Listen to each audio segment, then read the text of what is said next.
24 কংগ্ৰেছৰ অৱস্থা ভাল হোৱাৰ মূলতে বিৰোধী ঐক্যমঞ্চ কংগ্ৰেছৰ অহংকাৰ কৰিবলৈ হোৱা নাই আত্মসমালোচনা কৰক কংগ্ৰেছ দলৰ এই অহংকাৰ ভাল অহংকাৰ নহব উপনিৰ্বাচনত অকলে নিৰ্বাচন খেলাটো কংগ্ৰেছৰ ঐতিহাসিক ভুল হ'ব কংগ্ৰেছ মূৰ্খৰ চহৰত বাস কৰি আছে উপনিৰ্বাচনক লৈ ফাট মেলিছে বিৰোধী ঐক্যমঞ্চ কংগ্ৰেছে অকলে নিৰ্বাচন খেলিম বুলি আনুষ্ঠানিক ঘোষণা কৰাৰ পিছতে কংগ্ৰেছক ক্ষুৰধাৰ সমালোচনা ৰাইজৰ দলৰ সভাপতি তথা বিধায়ক অখিল গগৈ শুনোৱা হওক বিধায়ক অখিল গগৈৰ মন্তব্য বাতৰি কাগজৰ নিউজত পঢ়ি দেখিলো যে ভূপেন বৰা ডাঙৰীয়াই কৈছে যে তেওঁলোকৰ দলৰ মানুহে কৈছে যে উপনিৰ্বাচন অকলে খেলিব লাগে তেওঁলোকৰ দলৰ কমিটিবিলাকে কৈছে যে উপনিৰ্বাচন একেলগে খেলিব লাগে আৰু ভূপেন বৰাই তাকে সাপোৰ্ট কৰি আচলতে এটা বাক্য কৈছে যে যোৱাবাৰ আমি সিডলি এৰি দিছিলোঁ বিপিএফক এতিয়া নাই যোৱাবাৰ আমি চিপিআই এমএলক বিহালী এৰি দিছিলোঁ কিন্তু বিহালীত তেওঁলোকে আমাতকৈও বেয়া কৰিলে গতিকে এটোৰ পৰা প্ৰমাণিত হয় এটোৰ পৰা ধাৰণা কৰিব পাৰি আজিৰ প্ৰেছ মিট যেহেতু মই শুনা নাই এটোৰ পৰা ধাৰণা কৰিব পাৰি যে ভূপেন বৰা ডাঙৰীয়াই আচলতে এই 5খন বিধানসভাৰ উপনিৰ্বাচনত অকলে খেলাৰ কথাটোকে মোটামুটি ক'ব খুজিছে যদি ভূপেন বৰা ডাঙৰীয়াই সঁচাকৈ এই 5খন বিধানসভা ইলেকশ্যন অকলে খেলিব খুজিছে খেলিব পাৰে তেতিয়াহ'লে ডেফিনেটলি আমাৰ তেখেতসকলৰ প্ৰতি অকলে খেলিলে নিশ্চিতভাৱে আমাৰ সহযোগিতা নাথাকিব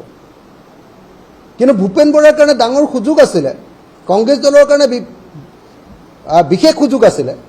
যে আটাইকেইটা ৰাজনৈতিক বিৰোধী দলৰ লগত যাৰ লগত ঐক্যমঞ্চ হৈছিলে তেওঁলোকৰ লগত কথা পাতি থ'লে কিজানি কংগ্ৰেছ দলকে উপনিৰ্বাচনত সকলো ৰাজনৈতিক দলে সমৰ্থনে দিলেহেঁতেন গতিকে তেওঁলোকে সকলোৰে সহযোগত এবাৰ উপনিৰ্বাচনটো হয়তো খেলিব পাৰিলেহেঁতেন কিন্তু কি কাৰণত উভত গুৰে নাচিছে মইতো নাজানো কি কাৰণে উভত গুৰে নাচিছে সেইটো কথাটো মই নাজানো কিয়নো আগতীয়াকৈ অকলে খেলাৰ কথা কৈছে এইটো আমি নাজানো কিন্তু আমি এইটো কথা জানো যে 2024 চনত কংগ্ৰেছ দলৰ অসমত যে অলপ অৱস্থাটো ভাল হৈছে ভাল হোৱাৰ মূলতে হ'ল বিৰোধী ঐক্যমঞ্চ আমি দেখিছোঁ যে একদম মানুহে অপেনলি কয় অপেনলি আমাৰ আগত অপেনলি মিটিঙতে কয় যে আমাৰ কংগ্ৰেছৰ ওপৰত আস্থা নাই কিন্তু আপোনালোক সকলো লগ লাগিছে কাৰণে আমি বিজেপিক হৰুৱাবলৈ এইবাৰ ভোট দিম আৰু আজিৰ দিনটোলৈকে ৰাইজৰ দলে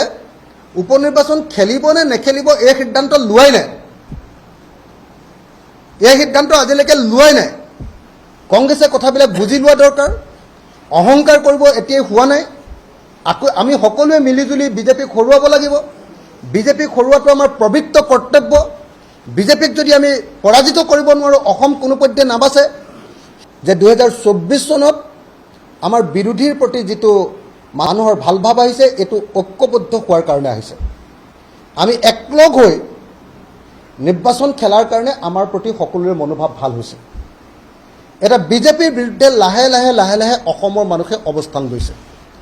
এই সময়ত যদি বিৰোধী ঐক্যমঞ্চই পৃথককৈ নিৰ্বাচন খেলি প্ৰত্যেকটো দলে যদি পৃথককৈ নিৰ্বাচন খেলে আকৌ যদি আমাৰ মাজত অনৈক্যটো দেখুৱাই দিয়ে তেতিয়াহ'লে এইটো কিন্তু অসমৰ কাৰণে 2026 চনৰ নিৰ্বাচনৰ কাৰণে ডাঙৰ লোকচান হ'ব সেইকাৰণে মই ভাবোঁ যে যদি সঁচাকৈ কংগ্ৰেছে অকলে নিৰ্বাচন খেলিম বুলি ভাবিছে তেতিয়াহ'লে তেওঁলোকে ঐতিহাসিক ভুল কৰিছে আৰু এইটোৱে তেওঁলোকক অসমৰ ৰাজনৈতিক ক্ষেত্ৰখন